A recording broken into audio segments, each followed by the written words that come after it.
Hello అండి. నమస్కారం. సిరి entertainment ఛానల్కి స్వాగతం. నా పేరు రోజా. ఇప్పుడు నేను చెప్పబోయే story Ananya loves Abhiram, episode 26. స్టోరీలోకి వెళ్ళే ముందు చిన్న రిక్వెస్ట్. ఈ స్టోరీ మీకు నచ్చితే తప్పకుండా లైక్ చేయండి, షేర్ చేయండి, సబ్స్క్రైబ్ చేసి నన్ను ఎంకరేజ్ చేయండి. అలాగే ఇన్స్టాగ్రామ్లో కూడా నన్ను ఫాలో అవ్వండి. ఇన్స్టాగ్రామ్ ఐడి @రోజా సిరి ఎంటర్టైన్మెంట్. తప్పకుండా ఫాలో అవుతారు కదా. ఇంకా ఆలస్యం చేయకుండా స్టోరీలోకి వెళ్ళిపోదాం. మనోజ్కి టీ ఇచ్చి వెళ్ళి తలుపు తీసింది అనన్య. తలుపు తీసి చూస్తే ఎదురుకుండా శ్వేత చాలా కోపంగా చూస్తూ, ఏంటి నా వాడిని అల్లుకుపోవాలని ట్రై చేస్తున్నావా? నేను ఉండగా నీ చీప్ ట్రిక్స్ ఏవి పనిచేయనివ్వను అంటూ కోపంగా అనన్య వైపు చూస్తూ అంది. అబ్బాచా, ఊరుకో, నువ్వు నీ కప్పమొహం. ఎప్పుడైనా అద్దంలో చూసుకున్నావా? నీకు అభిసర్ అవసరమా? ఎక్కువ అనిపించట్లేదు? ఇంకా నేను అల్లుకుపోవాలని ఏమీ ట్రై చేయట్లేదు. నువ్వు వచ్చావు కదా, ఇకపై చూడు ఎలా అల్లుకుపోతానో. కమాన్ బేబీ, సినిమా చూద్దువు గాని అంటూ అడ్డు తప్పుకుంది అను. అంత సీన్ లేదు నీకు. నేను ఉండగా నువ్వు అభిరామ్ని అసలు టచ్ అయినా చేయలేవు. చూస్తూ నేను ఊరుకుంటా అనుకున్నావా అంది శ్వేత. నువ్వెందుకు ఊరుకుంటావు? అసలే కుళ్ళు మొద్దానివి. నేను అభిసర్కి దగ్గరవుతుంటే నీ కడుపు మండిపోదు? ఎగురుతావు, గంతులు వేస్తావు, తెలుసు నాకు. కానీ నువ్వు కుళ్ళి కుళ్ళి చస్తుంటే నాకు కూడా చూడాలని ఉంటుంది కదా. నీ అంత సైకోని కాకపోయినా ఎంతో కొంత నేను కూడా రాక్షసినే. పద, బిల్డప్ ఇచ్చింది చాలే అంటూ వెనక నుంచి శ్వేతని ఒక్క తోపు తోసి తాను ముందుగా నడిచింది అను. యూ ఈడియట్, చెప్తానే నీ పని అనుకుంటూ తన వెనకాలే వెళ్ళింది శ్వేత. ఏంటి నువ్వు చెప్పేది? హరి కదా? నువ్వు చెప్పే పిచ్చి పిచ్చి కథలన్నీ అభిసార్ నమ్ముతారేమో. నీ ఆటలు నా దగ్గర సాగవు. తోక కత్తిరించేస్తాను, జాగ్రత్త అంది అను కొంచెం వెనక్కి తిరిగి సీరియస్గా. అను, ఎవరు వచ్చింది? అభిరామ్ వాయిస్. శ్వేత మేడం వచ్చారు సార్, వెల్కమ్ చెప్తున్నాను అంది అనన్య శ్వేత వైపు చూసి నొక్కి నొక్కి మాట్లాడుతూ. అవునా, అదేంటి ఆఫీస్ ఉంది కదా అంటూ బయటికి వచ్చాడు అభిరామ్. శ్వేత, నువ్వు ఆఫీస్కి వెళ్ళలేదా? కాలేజ్కి వచ్చి నన్ను కూడా రమ్మని ఫోర్స్ చేసావు కదా, నువ్వు మానేసావేమిటి ఆశ్చర్యంగా అడిగాడు అభిరామ్. అది కొంచెం హెడేక్గా ఉంది, లీవ్ పెట్టి వచ్చేసాను అంది శ్వేత. అవునా మేడం, మీకు తలకాయ నొప్పి వచ్చిందా? ఇంకొకళ్ళకి తలనొప్పిగా తయారయ్యే మీకు తలనొప్పి వచ్చిందంటే ఆలోచించాల్సిందే అని శ్వేతకి మాత్రమే వినిపించేలాగా మాట్లాడి, అయ్యో మేడం, అవునా, సరే నేను టీ పెట్టాను, తాగండి, తగ్గుతుంది. ఏంటి సార్ మీరు అలా నుంచుని చూస్తూ ఉండిపోయారు? కుక్ చేయాలి కదా అంటూ శ్వేత చూస్తూ ఉండగానే శ్వేతతో మాట్లాడనివ్వకుండా అభిరామ్ చెయ్యి పట్టుకుని వంటింట్లోకి తీసుకువెళ్ళింది అను. పాపం సార్, శ్వేత మేడంకి తలనొప్పి వచ్చింది, టీ ఇద్దాం సార్ అంటూ ఒక కప్పులో టీ పోసుకుని శ్వేతకు తీసుకువెళ్ళి ఇచ్చింది అను. చూసావా శ్వేత, అనన్య ఎంత మంచిదో. మా ఇంటికి గెస్ట్గా వచ్చినా తను ఏమాత్రం మొహమాటం లేకుండా హెల్ప్ చేస్తోంది. ఇంటికి వచ్చిన నిన్ను కూడా ఎంత బాగా ట్రీట్ చేస్తోందో. అందుకే అను అంటే నాకు ఇష్టం అన్నాడు అభిరామ్. అభిరామ్ మాటలు విని ఒక్క నిమిషం షాక్ అయినా వెంటనే తేరుకుంటూ శ్వేత వైపు చూసి చిరునవ్వు నవ్వుతూ, అవునా సార్, మీకు నేనంటే ఇష్టం కదా, నాకు కూడా మీరంటే చాలా చాలా ఇష్టం సార్ అంది అనన్య. ఇదంతా చూస్తూ పట్టరాని కోపంతో కాఫీ కప్ని గట్టిగా పట్టుకుంటోంది శ్వేత. ఏమైంది మేడం మీకు? కప్పు గాజుది, పగిలితే చేతిలో గుర్చుకుంటుంది, జాగ్రత్త అంది అను. చూసావా వాళ్ళిద్దరిని ఎలా రెచ్చిపోతున్నారో అన్నాడు మనోజ్ సైగలతో శ్వేతకి అర్థమయ్యేలాగా మాట్లాడుతూ. చూస్తున్నాను, వీళ్ళిద్దరికీ చెక్ పెడతాను, చూస్తూ ఉండు అంటూ శ్వేత కూడా మనోజ్కి సైగ చేస్తోంది. వీళ్ళిద్దరినీ గమనిస్తున్న అనన్య చెప్తా మీ సంగతి అనుకుంటూ అభిరామ్ దగ్గరికి వెళ్ళి, సార్ మీరు మా బావని శ్వేత మేడంని ఒక్కసారి గమనించండి, వాళ్ళిద్దరూ ఇందాకటి నుంచి సైగలు చేసుకుంటున్నారు. వాళ్ళిద్దరి మధ్య ఏదైనా నడుస్తుందేమో అని నాకు డౌట్గా ఉంది. మీరు స్ట్రైట్గా గమనించకండి, కొంచెం చాటుగా వాళ్ళిద్దరిని అబ్జర్వ్ చెయ్యండి అంది అను. మనోజ్ శ్వేత ఒకరితో ఒకరు గుసగుసలాడుకోవడం చూస్తూ, అవును అను, నువ్వు చెప్పింది నిజమే. ఎందుకని వాళ్ళిద్దరూ అంత రహస్యంగా మాట్లాడుకుంటున్నారు? అయోమయంగా చూస్తూ అన్నాడు అభిరామ్. వయసులో ఉన్న ఇద్దరు ఎందుకు సార్ అలా మాట్లాడుకుంటారు? అడిగింది Anu. What do you mean? అంటే శ్వేత మనోజ్ ఒకరిని ఒకరు ఇష్టపడుతున్నారా? శ్వేతకి మనోజ్ నచ్చాడా? నమ్మలేకపోతున్నాను అన్నాడు అభిరామ్. మా మనోజ్ బావకి ఏం తక్కువ సార్, శ్వేత పక్కన బాగానే ఉన్నాడు కదా. అయినా ప్రేమ గుడ్డిది అంటారు. శ్వేతకి ఏం నచ్చిందో మా బావలో మనకేం తెలుసు అంది అను. సరే చూద్దాంలే వీళ్ళ కథ ఎంతవరకు వెళ్తుందో. ముందు వంట చేద్దాం, బాగా అబ్జర్వ్ చే. ఈసారి నువ్వే చెయ్యాలి అంటూ అనన్యకి వివరంగా చెప్తూ వంట చేస్తున్నాడు అభి.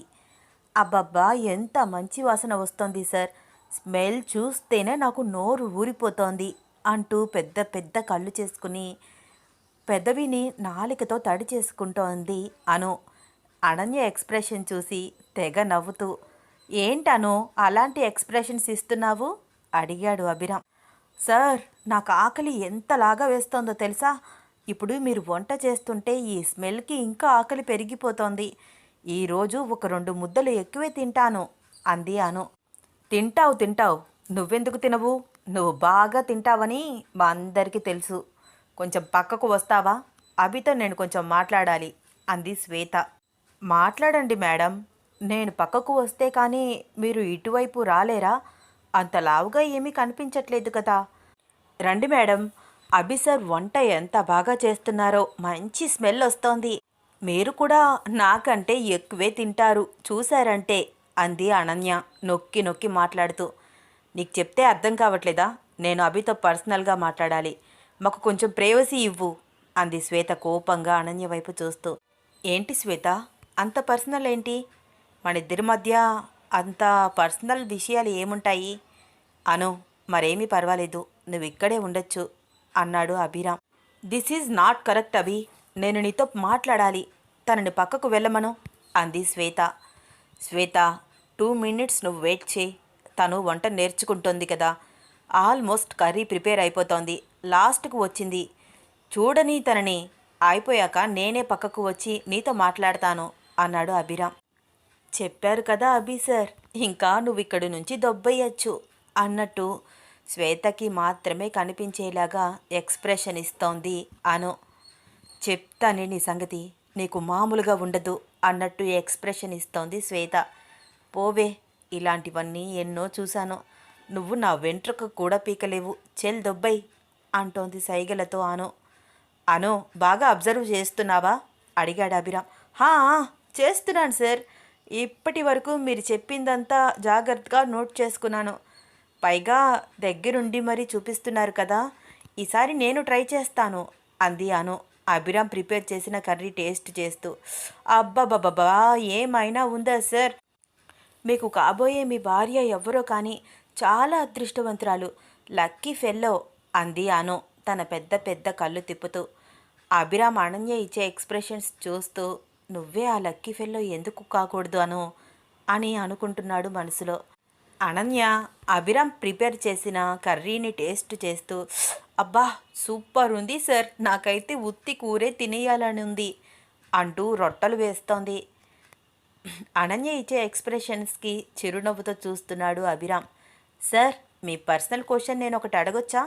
నేను అడగద్దు అన్నా నువ్వు అడగకుండా ఉంటావా? ఉదయం నుంచి డబ్బాల్లో రాళ్ళు వేసినట్టు అలా మాట్లాడుతూనే ఉన్నావు కదా, ఏంటో చెప్పు, ఇంకెందుకు ఆలస్యం అన్నాడు అభిరామ్. నేను అడిగాక మీకు కోపం రాకూడదు, శ్వేతతో ఎంత కూల్గా మాట్లాడుతున్నారో నాతో కూడా అలాగే మాట్లాడాలి, ఒక ఫ్రెండ్ అడిగినట్టు మాత్రమే తీసుకోవాలి అంది అను. అసలు నువ్వు ఏం అడగాలనుకుంటున్నావు, చెప్తే కదా తెలిసేది అన్నాడు అభిరామ్. సార్, మీకు ఇప్పుడు ఒక 25 ఇయర్స్ ఉంటాయి కదా, ఇన్ని ఇయర్స్లో మీకు ఏ ఒక్క అమ్మాయిని ఇష్టపడాలని అనిపించలేదా? మిమ్మల్ని ఏ అమ్మాయి ఇష్టపడలేదా అడిగింది అను. అను, ఇప్పుడు నీకు ఇదంతా అవసరమా? తెలుసుకుని ఏం చేస్తావు అన్నాడు అభిరామ్. ప్లీజ్ సార్, ఒక ఫ్రెండ్ లాగా ట్రీట్ చేయమన్నాను కదా, చెప్పండి సార్ ప్లీజ్ అని చాలా రిక్వెస్ట్గా అడిగింది అను. ఏం చెప్పాలి అను, నేను ఇష్టపడింది నిన్నే, కానీ నీ మనసులో నా మీద ఉండే అభిప్రాయం తెలుసుకుని చాలా బాధ అనిపించింది. ఇప్పుడు నువ్వే నా ఎదురుకుండా నుంచుని క్వశ్చన్ చేస్తుంటే ఏం చెప్పాలి అర్థం కావట్లేదు అని మనసులోనే అనుకుంటూ, అను, నేను ఇష్టపడితే సరిపోతుందా? అవతలి వాళ్ళు కూడా నన్ను ఇష్టపడాలి కదా.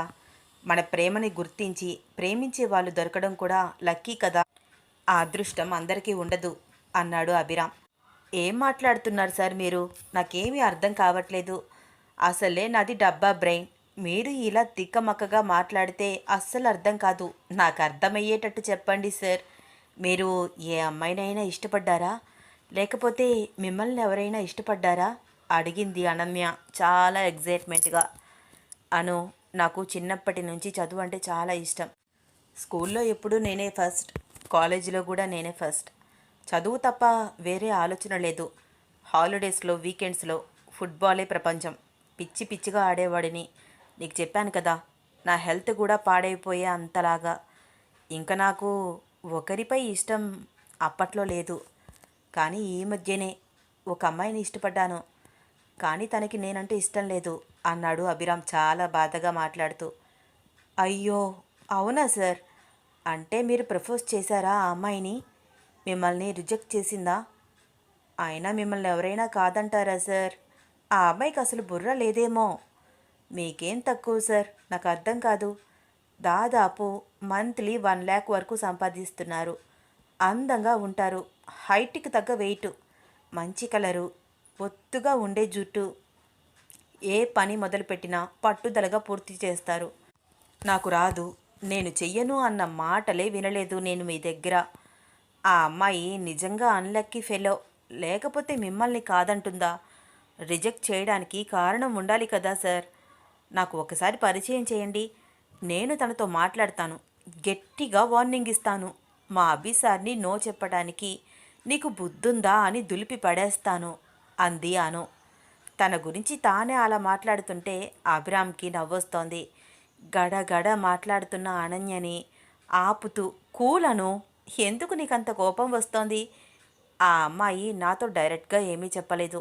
నేను కూడా తనకి డైరెక్ట్గా లవ్ ప్రపోజ్ చెయ్యలేదు. ఆ అమ్మాయి నా గురించి తన ఫ్రెండ్తో మాట్లాడుతుంటే నేను విన్నాను అన్నాడు అభిరామ్. అవునా సార్?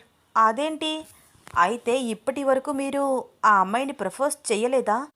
ఒక అమ్మాయి మనసు తెలుసుకోవాలంటే చాలా కష్టం సార్. ఆ అమ్మాయి ఎవ్వరి దగ్గరైనా తన ప్రేమ విషయం ఎలా మాట్లాడుతుంది? మీరే ఒకసారి ఆ అమ్మాయి పొజిషన్లో ఉండే ఆలోచించండి. పాపం, ఇంకా తనకి క్లారిటీ రాలేదేమో. మీరు మీ ప్రయత్నం చేయాలి కదా. డైరెక్ట్గా మాట్లాడండి సార్ అంది అను. తనకి లవ్ ప్రపోజ్ చేయమని తానే చెప్తుంటే అభిరామ్ థ్రిల్లింగ్గా ఫీల్ అవుతూ అనన్య వైపే కన్నార్పకుండా చూస్తున్నాడు. పసుపు బంగారపు మేనిఛాయ పెద్ద పెద్ద కళ్ళు తిప్పుతూ మాట్లాడుతోంది. తన పెద్ద జుట్టు మొత్తం పైకి ముడి వేసుకు ఎర్రటి పెదవులను గబగబా కదుపుతూ లొడ లొడ మాట్లాడుతూనే ఉంది. అభిరామ్ తన చేతితో అనన్య పెదవులు రెండు ఒకటి చేసి పట్టుకున్నాడు. అబ్బా అను, ఆపుతావా? పులిస్ స్టాప్ లేకుండా అలా మాట్లాడుతూనే ఉంటావా? కాసేపు సైలెంట్గా ఉండు ప్లీజ్ అన్నాడు అభిరామ్ నవ్వుతూ. అభిరామ్ చేతిని తీసేస్తూ, సార్, నేను చెప్పినట్టు మీరు ఒకసారి ట్రై చేయండి. ఆ అమ్మాయి ఖచ్చితంగా ఒప్పుకుంటుంది. మహా అయితే చిన్న చిన్న కండిషన్స్ పెడుతుంది అంతే. మీరు ఎప్పుడు పుస్తకాలు పట్టుకొని కూర్చుంటే కుదరదని, కోపంగా ఉంటే ఊరుకోను అని, అంతే. చిన్న చిన్న మార్పులు చేసుకుంటే మిమ్మల్ని కాదనే వాళ్ళు ఎవరున్నారు సార్ అంది అను. ఓకే, ఖచ్చితంగా ట్రై చేస్తాను. నువ్వు చెప్పినట్టే ఫేస్ టు ఫేస్ ప్రపోజ్ చేస్తాను. ఓకేనా? పద భోజనం చేద్దాం అంటూ వండిన పదార్థాలన్నీ ఇద్దరూ పట్టుకుని డైనింగ్ టేబుల్ దగ్గరికి వెళ్ళారు. అక్కడ శ్వేత, మనోజ్ ఇద్దరూ మాట్లాడుకోవడం చూసి అభిరామ్, అనన్య ఒకరినొకరు చూసుకుని నవ్వుకుంటున్నారు. నలుగురు కలిసి కబుర్లు చెప్పుకుంటూ భోజనం చేశారు. శ్వేత తనకి నవ్వు రాకపోయినా వస్తున్నట్టు యాక్ట్ చేస్తోంది. మనోజ్ కూడా ఇంచుమించు అలాగే ఉన్నాడు. అభిరామ్, అనన్య మాత్రం నవ్వుతూ కబుర్లు చెప్పుకుంటూ భోజనం చేస్తున్నారు. వాళ్ళిద్దరూ అంత క్లోజ్గా మాట్లాడుకుంటూ ఉంటే కోపం వచ్చేస్తోంది మనోజ్కి, శ్వేతకి. శ్వేత, ఇంక నువ్వు బయలుదేరు. వీళ్ళిద్దరూ ఎలాగో ఈరోజు కాలేజ్ మానేశారు. వీళ్ళకి నేను పెండింగ్ వర్క్ మొత్తం కంప్లీట్ చేయిస్తాను. నువ్వు నీ టైం ఎందుకు వేస్ట్ చేసుకోవడం? ఇంటికి వెళ్ళి రెస్ట్ తీసుకో అన్నాడు అభిరామ్. పర్వాలేదు అభి, నేను ఇక్కడే ఉంటాను అంది శ్వేత. అయ్యో మేడం, సార్ చెప్తున్నారు కదా మిమ్మల్ని వెళ్ళిపోమని. మీకు అసలే హెడేక్గా ఉంది. ఇక్కడ ఉండి సార్ చెప్పే లెసన్స్ అన్నీ వింటే ఇంకా తలనొప్పి వస్తుంది. అయినా మీరు ఇక్కడే ఉండి చేసే పని ఏముంది? వెళ్ళి రెస్ట్ తీసుకోండి మేడం అంది అనన్య శ్వేత వైపు చూస్తూ కనురెప్పలు ఎగరేస్తూ. అభిరామ్ వైపు చూసి ఇన్నోసెంట్గా ఫేస్ పెడుతూ చేసేదేమీ లేక ఓకే అభి బాయ్ అంటూ వెళ్ళలేక బయటకు నడిచింది శ్వేత. శ్వేత వెనకాలే అనన్య కూడా ఫాస్ట్గా బయటికి వచ్చింది. ఏంటే నన్ను అంత కోపంగా చూస్తున్నావు? మళ్ళీ కొత్త కొత్త ప్లాన్స్ ఏమైనా వేస్తున్నావా? వేసే ఉంటావు. ఏదేమైనా నీది గుంట నక్క బుద్ధి కదా అంది అను. యు బ్లడీ ఈడియట్, నీ అంతు చూడకుండా వదలను. నాకు నా అభికి మధ్యలోకి రావద్దు అని చెప్పినా వినకుండా కావాలని నా అభికి దగ్గర అవుతున్నావు కదా, చూస్తా నీ సంగతి అంది శ్వేత. చాలు చాలు, ఇన్ని రోజులు నువ్వు చూసింది చాలదా? ఇంకా ఏం చూస్తావు? చూసి తట్టుకోలేవేమో. సరే, నువ్వంత ముచ్చట పడుతుంటే నేనెందుకు కాదనాలి? చూడు, చూసి కుళ్ళి కుళ్ళి చావు, ఓకేనా? తలనొప్పి డ్రామా ఈరోజు, రేపు ఏం డ్రామా ఆడాలో ఇప్పటి నుంచి ఆలోచించు. నేను వెళ్ళి అభిసార్తో లెసన్ చెప్పించుకుంటాను. నాకు సమ్స్ రావట్లేదని చెప్పి అభిసార్ పక్కనే కూర్చుని అంటూ సిగ్గుపడుతూ అబ్బబ్బా నేను చెప్పలేను బాబు అంటూ తెగ సిగ్గుపడుతున్నట్టు ఎక్స్ప్రెషన్స్ ఇస్తూ 2 చేతులతో ఫేస్ కడ్డు పెట్టుకుని సరే సరే నువ్వు వెళ్ళు, నీకు ఇక్కడ ఏం పని లేదు కదా, నాకు అవతల చాలా పని ఉంది అంటూ లోపలికి పరుగు తీసింది అను. అనన్య బిహేవియర్కి ఒళ్ళు మండిపోతోంది శ్వేతకి. చెప్తానేని సంగతి అనుకుంటూ కోపంగా కార్ డోర్ తీసి బయలుదేరింది శ్వేత. కుళ్ళి కుళ్ళి చస్తోంది దొంగమొహంది. లేకపోతే నన్నేడిపిస్తుందా? నా మీదకి రౌడీ వెధవని పంపిస్తుందా? దీనిని ఇంకా ఏడిపించాలి. దెబ్బకి నాతో పెట్టుకుంటే దడుచుకోవాలి, అనన్యతో పెట్టుకుంటే అలాగే ఉంటుంది అనుకుంటూ శ్వేత మాడిపోయిన చపాతీ మొహాన్ని చూస్తూ నవ్వుకుంటూ లోపలికి వెళ్ళింది అను. అనన్య నవ్వుతూ లోపలికి రావడం అబ్జర్వ్ చేసి ఏంటి అను అంతలాగా నవ్వుతున్నావు? క్లాస్కి రమ్మని పిలుస్తున్నా రావేంటి అడిగాడు అభిరామ్. అబ్బా నువ్వెక్కడ తగులుకున్నావురా, చంపుతున్నావు కదరా మగడా అని మనసులో అనుకుంటూ వస్తున్నాను సార్. అయినా ఏంటి సార్ మీరు, ఈరోజు కాలేజ్ డుమ్మా కొట్టి హ్యాపీగా ఉందామనుకున్నాం కదా, కాలేజీలో కంటే ఇంట్లోనే ఇంకా ఎక్కువగా క్లాసులు చెప్తున్నారు. ఇలా అయితే నేను అస్సలు కాలేజ్ మానేసేదాన్నే కాదు అంది అను. అను, కాలేజీలో అయితే ఒక్క పీరియడ్ మాత్రమే నేను క్లాస్ చెప్పగలను. ఈరోజు నీ వల్ల నేను ఆఫీస్కి కూడా వెళ్ళలేదు. అయినా ఇంట్లో కూర్చుని వర్క్ చేయట్లేదు. నువ్వైనా అంతే, కాలేజ్ మానేస్తే ఇంట్లో చదువుకోవాల్సిందే. అంతేకాని లేజీగా ఉంటానంటే నేను ఒప్పుకోను. సిలబస్ అంతా పెండింగ్ పడుతుంది, ఆలోచించవా అన్నాడు అభిరామ్ తిరిగి మళ్ళీ క్లాస్ చెప్తూ. ఆ శ్వేత మాట విని కాలేజ్ మానేసి ఇంటికి వచ్చాను. ఈ అనుతో పాటు నాకు కూడా క్లాస్ చెప్పి చంపేస్తున్నాడు, చదవలేక చచ్చిపోతున్నాను అనుకుంటూ గింజుకుంటున్నాడు మనోజ్. బాబోయ్, కాలేజీలో అయితే ఒక్క పీరియడ్తో అయిపోయేది. ఇతనికన్నా మా డాడీనే నయం. ఇంకెప్పుడు కాలేజ్ మానకూడదు, అభిసార్ చేతికి అస్సలు చిక్కకూడదు అనుకుంటోంది అను. తప్పదురా భగవంతుడా అనుకుంటూ చేసేదేమీ లేక ఆ అభిరామ్ చెప్పే క్లాస్ మొత్తం విని వర్క్ ఫినిష్ చేస్తున్నారు మనోజ్ అనన్య. ఒరేయ్ మను, నువ్వెందుకురా ఇంటికి వచ్చావు? నాకు అర్థం కాదు. నేనంటే కాలేజ్ డుమ్మా కొట్టేద్దాం అనుకున్నాను. మేమింటికి వచ్చేసాం కదా అని నువ్వు కూడా వచ్చేసావు కదా, ఇప్పుడు బాగా అయిందా నీకు అని వస్తున్న నవ్వుని కంట్రోల్ చేసుకుంటోంది అను. నవ్వే నవ్వు, నీ వల్లే నేను ఇంటికి వచ్చాను. అయినా నీకేమైనా పిచ్చా? అతనితో అంత క్లోజ్గా బిహేవ్ చేస్తున్నావు. ఈ టైంలో ఇంట్లో ఎవరు ఉండరు, అతనితో ఒంటరిగా ఇంటికి రావడం కరెక్టా? నీ బావని కనుక నీ సేఫ్టీ ఆలోచించి వచ్చేశాను అన్నాడు మనోజ్ అనన్యకు మాత్రమే వినిపించేలాగా. ఒరేయ్ చాలేరా, కవర్ చేసుకుంది. నువ్వెందుకు వచ్చావో నాకు తెలీదా ఏంటి? నిన్ను ఆ రాక్షసే పంపించింది కదా. ఆ శ్వేత మాటలు నమ్మకురా, అది పెద్ద కిలాడి, నన్ను ఎంత ఏడిపించిందో తెలుసా? దానికి బుద్ధి చెప్పాలనే నేను అబ్బి సార్తో క్లోజ్గా ఉంటున్నట్టు యాక్ట్ చేస్తున్నాను. ఒకరోజు నా మీదకి రౌడీని కూడా పంపించింది. అతను ఎంతలాగా ఏడిపించాడో నీకు మాటల్లో చెప్పలేనురా. నా ఒంటి మీద ఉన్న షర్ట్ కోసం ఎంత సీన్ చేసిందో తెలుసా? నువ్వు అలాంటి అమ్మాయితో స్నేహం చెయ్యకు. ఇప్పుడే చెప్తున్నాను. నా మాట వినకుండా తనతో ఇలాగే పిచ్చి పిచ్చి ప్లాన్స్ వేస్తూ చీప్ ట్రిక్స్ ప్లే చేస్తే ఆ రాక్షసి జీవితాంతం నీతోనే ఉండేలాగా నేను చేస్తాను. ఆ తర్వాత నీకు జీవితాంతం అది నరకం చూపిస్తుంది. నా మాట విని తనకి దూరంగా ఉండు. మా బావవి కాబట్టి నీకు నేను ఈ సజెషన్ ఇస్తున్నాను. లేదు కాదు అంటే అను అంటే ఏంటో అర్థమయ్యేలాగా చేస్తాను. జాగ్రత్త రోయ్ అంది అను. ఏంటను నువ్వు చెప్పేది నిజమా? శ్వేత నీ మీదకు రౌడీలను పంపించిందా? అయితే మీ అమృతక్క పెళ్లిలో నీ వెంట పడ్డ రౌడీని పంపించింది శ్వేతనా? అడిగాడు మనోజ్ ఆలోచిస్తూ. అవును, ఆ రోజు నన్ను చాలా ఇబ్బంది పెట్టాడు ఆ రాస్కెల్. అభిసార్ రాకపోతే ఏమైపోయేదాన్నో. ఎంత భయపడ్డానో తెలుసా బావా? ఒక రౌడీ అలా అంత రాత్రిపూట వెంట పడుతుంటే బాబోయ్ నీకు నేను చెప్పలేను. ఇప్పుడు కూడా తలుచుకున్నా నాకు షివరింగ్ వస్తోంది అంది అను. అను, నువ్వు ప్రమాదంలో ఉన్నావని నాకు తెలీదు. తెలిస్తే నేను కూడా నీకు హెల్ప్ చేసేవాడిని అన్నాడు మనోజ్. అభిసార్కి కూడా నేను ప్రమాదంలో ఉన్నానని తెలీదు. కానీ నాకు ఎప్పుడు ఏ ప్రమాదం వచ్చినా వెంటనే ఆయన నా ముందుకు వస్తున్నారు అంది అను. అవునను, పోలీస్ స్టేషన్లో కంప్లైంట్ కూడా ఇచ్చారు కదా. శ్వేత ఈ పని చేసిందని తెలిసి సైలెంట్గా ఎందుకు ఉన్నావు? శ్వేతతో నార్మల్గా మాట్లాడుతున్నావు కూడా ఆశ్చర్యంగా అడిగాడు మనోజ్. బావా, శ్వేత అభిరామ్కి ఫ్రెండ్. ఈ విషయం చెప్తే తన స్నేహాన్ని వదులుకుంటారేమో కానీ శ్వేతకి పనిష్మెంట్ అయితే ఇవ్వరు. సో శ్వేతకి చేసిన తప్పు తెలిసి వచ్చే అవకాశం అస్సలు లేదు.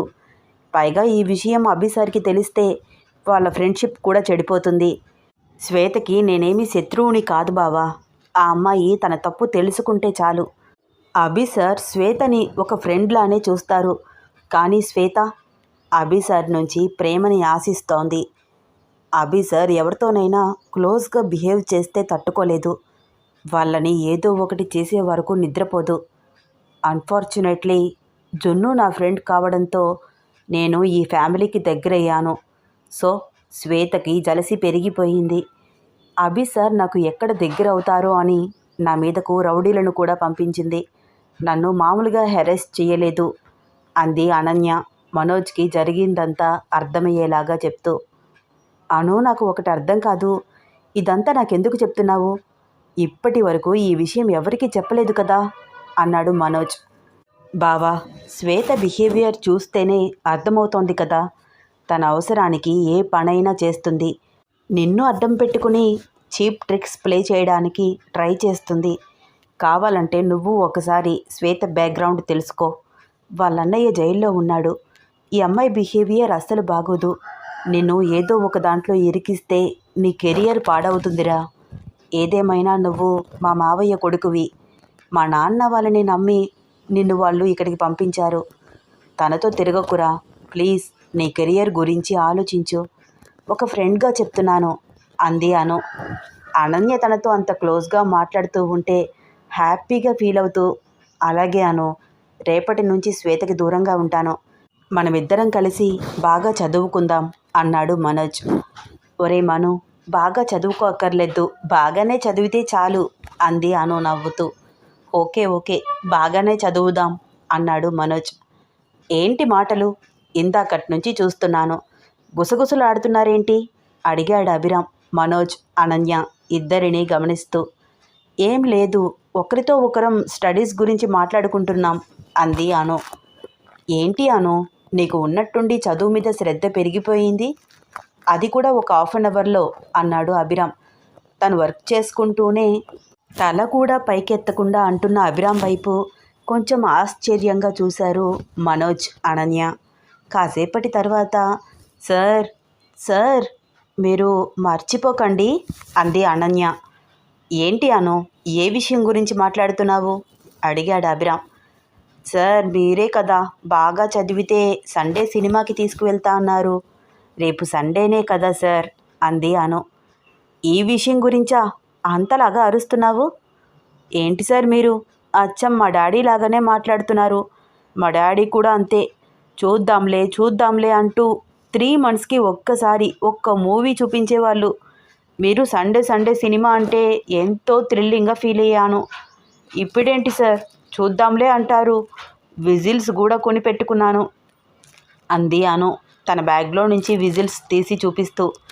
అభిరామ్ ఆ విజిల్స్ చూసి నవ్వుతూ, అను ఏంటి చిన్న పిల్లలాగా విజిల్స్ కొనుక్కున్నావు? నార్మల్గానే వేయచ్చు కదా విజిల్ వేయాలంటే అన్నాడు నవ్వుతూ. మీకే సార్, మీకు విజిల్ వేయడం వచ్చు కాబట్టి ఎన్ని కబుర్లైనా చెప్తారు. నాకు నేర్పించండి సార్, రేపు సినిమా హాల్లో చంపేద్దాం అంది అనన్య. ఒరే మను, అభి సార్కి విజిల్ వేయడం వచ్చు, నీకు కూడా వచ్చా అని మనోజ్ వైపు చూస్తూ. నాకు చిటికలు వేయడం వచ్చాను అన్నాడు మనోజ్. నీకేమైనా మెంటలారా? సినిమా హాల్లో ఎవరైనా చిటికలు వేస్తారా? ఆ సౌండ్ అసలు వినిపిస్తుందా? అభి సార్ దగ్గర నేను విజిల్ ఎలాగైనా నేర్చుకుంటాను, నువ్వు కూడా నేర్చుకోరా. హీరో ఎంట్రీ రాగానే విజిల్ వేద్దాము అంది అను. హలో అను, ఏంటసలు ఇప్పుడు నువ్వు విజిల్ వేయడం నేర్చుకుంటావా? ఒక పక్కన చదువుకోమని నేను చెప్తున్నాను కదా, పైగా నేను వర్క్ చేసుకుంటున్నాను. ఇప్పుడు నీకు నేను విజిల్ నేర్పిస్తానని చెప్పానా? మీరు డిస్టర్బ్ అవ్వడమే కాకుండా నన్ను కూడా డిస్టర్బ్ చేస్తున్నారేంటి అన్నాడు అభిరామ్. డిస్టర్బ్ చేయడం ఏంటి సార్, ఇప్పటి వరకు చదివాము కదా. రేపే కదా సార్ సండే, రేపు సినిమాకి వెళ్ళాలి అంటే ఈరోజే టికెట్స్ బుక్ చేసుకోవాలి, పైగా విజిల్ కూడా నేర్చుకోవాలి. ఇప్పుడు నేను ఫిక్స్ అయిపోయాను సార్, ఇప్పుడు కాకపోతే నైట్ అయినా సరే నేర్చుకుంటాను, నాకేమీ తొందర లేదు అంది అను పెద్ద పెద్ద తన కళ్ళు తిప్పుతూ గడగడా మాట్లాడుతూ. అను, నువ్వు బాగా చదవడం మొదలు పెడితే అప్పుడు సినిమాకి తీసుకువెళ్తా అన్నాను. ఇప్పటి నుంచి మొదలు పెట్టావేంటి? ఇలా అయితే నీ దగ్గర మాట్లాడేటప్పుడు చాలా ఆలోచించి మాట్లాడాలి. ఏదైనా మాట అంటే ఇలా పట్టేసుకుంటావా అన్నాడు అభిరామ్. పట్టుకోవాలి కదా సార్, లేకపోతే మీరు సినిమాకి తీసుకువెళ్తారా ఏంటి? అయినా నేను బాగానే చదువుతున్నాను కదా. మా ఇంట్లో ఉన్నప్పుడు ఇంతసేపు ఎప్పుడూ చదవలేదు, ఫస్ట్ టైం ఇలా చదువుతున్నాను. మీరు చెప్పారని సమ్స్ అన్నీ చేసేసాను కూడా. ఇప్పుడు కూడా మీరిచ్చిన వర్క్ అంతా కంప్లీట్ చేశాను. సినిమాకి వెళ్దాం సార్ అని అనన్య క్యూట్ ఎక్స్ప్రెషన్స్తో అభిరామ్ని బ్రతిమలాడుతోంది. ఓకే అను, సినిమాకి వెళ్దాం, ఫస్ట్ వర్క్ కంప్లీట్ చేయి, తప్పులు లేకుండా అన్నాడు అభిరామ్. ఒరే మను, అభి సార్ మాట విన్నావా? మనం సినిమాకి వెళ్తున్నాంరా. ఎయ్ జింగి చకా చకా చకా అంటూ చిన్న చిన్న స్టెప్స్ వేస్తోంది అను. అను ఏంటిది, ఈ డ్యాన్సులేంటి? అసలు నీకు నేనంటే భయం ఉందా అన్నాడు అభిరామ్. ఏంటి సార్ మీరు, మనమంతా ఒకే ఇంట్లో ఉంటున్నాము, ప్రతిసారి మీకు భయపడుతూ ఉండాలి అంటే నా వల్ల కాదు. అయినా ఇప్పుడు నేనేం చేశాను? సినిమా హాల్లో ఎలాగో డ్యాన్స్ చేయాలి కదా, చిన్నగా ప్రాక్టీస్ చేస్తున్నాను అంది అను. అను, ఇప్పుడే చెప్తున్నాను, నువ్వు సినిమా హాల్లో డ్యాన్స్ చేయడం నాకు ఇష్టం లేదు అన్నాడు అభిరామ్. అదేంటి సార్ అంత మాట అనేశారు? మంచి ఊప్ ఉన్న సాంగ్ వస్తే మడి కట్టుకుని కూర్చోవాలా? టీవీలో ప్రవచనం చూస్తున్నట్టు సైలెంట్గా కూర్చుని చూడాలా? నేనేమైనా ముసలిదాన్నా సార్ అంది అను. అంటే ఏంటి, ఇప్పుడు సినిమా హాల్లో హీరో ఎంట్రీ రాగానే విజిల్స్ వేస్తూ సాంగ్స్ రాగానే డ్యాన్స్ చేస్తావా? గోల గోల చేద్దాము అని అంటున్నావేంటి అన్నాడు అభిరామ్. అబ్బా, మీరు చెప్తుంటే ఎంత బాగుందో, ఒక్కసారి ఊహించుకోండి సార్.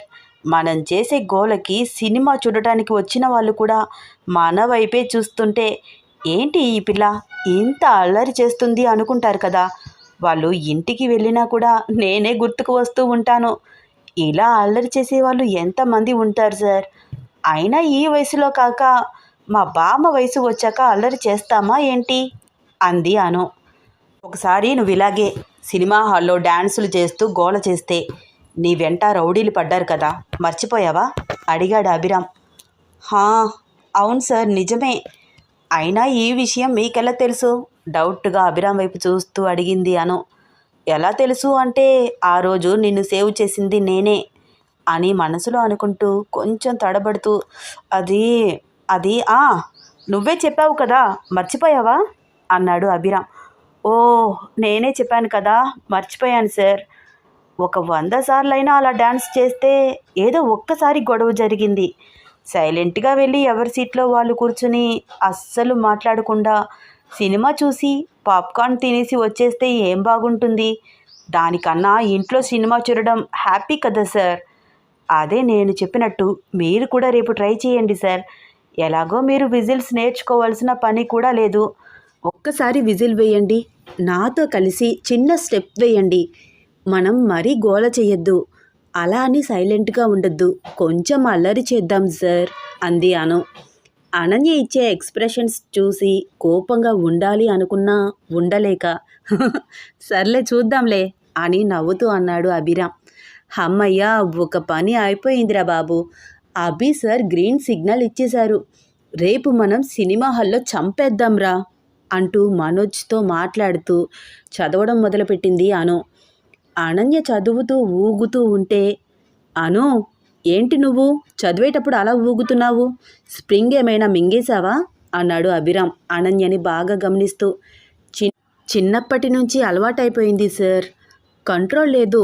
స్కూల్లో ఇలాగే చదివేవాళ్ళం, ఇప్పుడు చదివినా కూడా అంతే. ఆటోమేటిక్గా నా బాడీ లాంగ్వేజ్ అలాగే ఉంటోంది అంది అను. తిరిగి మళ్ళీ అలాగే ఊగుతూ చదువుతూ. చెప్పినట్టుగానే అనన్య, మనోజ్ ఇద్దరు వర్క్ మొత్తం తప్పులు లేకుండా కంప్లీట్ చేసి అభిరామ్ దగ్గర కరెక్షన్ చేయించుకుని ముగ్గురు కలిసి కిందకి వెళ్ళారు. బాబోయ్, ఎన్ని గంటలు చదివేశాను నేను. టైం అప్పుడే 6 అయిపోయింది. జున్ను వచ్చేస్తూ ఉంటుంది కదా అనుకుంది అనన్య వాల్ క్లాక్ వైపు చూస్తూ. వచ్చేస్తూ ఉంటుంది కాదే, వచ్చేశాను అంది జున్ను నవ్వుతూ లోపలికి వస్తూ. ఏంటి అను, నువ్వు కాలేజీ డుమ్మా కొట్టేశావు? మీ డాడీకి తెలిస్తే నీకు మామూలుగా ఉండదుగా అంది జున్ను. అనవసరంగా డుమ్మా కొట్టాను, మీ అన్నయ్య చేతికి చిక్కి బలైపోయాను. కాలేజీలో అయితే కొంచెం నేనే చదివేది, రెస్ట్ ఉంటుంది. ఇక్కడ మీ అన్నయ్య రెస్ట్ అనేదే లేకుండా లెఫ్ట్ అండ్ రైట్ వాయించేశాడు అంది అను జున్నుకి మాత్రమే వినిపించేలాగా చిన్నగా మాట్లాడుతూ. బాగా అయింది నీకు, లేకపోతే కాలేజ్ మానేస్తావా? ఈ దెబ్బకి నువ్వు కాలేజ్కి మానకుండా వస్తావు చూడు అని జున్ను నవ్వుతోంది. ఇంకా నీకు డౌట్ ఉందా? పక్కాగా వస్తాను. నా వల్ల కాదే బాబు మీ అన్నయ్య పెట్టే టార్చర్ భరించడం అంది అనన్య. వీళ్ళ అల్లరి ప్రేమ కథలో నెక్స్ట్ టైం అవుతుందో తెలుసుకోవాలని ఉందా? అయితే వచ్చే ఎపిసోడ్ కోసం వెయిట్ చేస్తూ ఉండండి. ఈ స్టోరీ మీకు నచ్చితే తప్పకుండా లైక్ చేయండి, షేర్ చేయండి, సబ్స్క్రైబ్ చేసి నన్ను ఎంకరేజ్ చేయండి. అలాగే ఇన్స్టాగ్రామ్లో కూడా నన్ను ఫాలో అవ్వండి. ధన్యవాదాలు.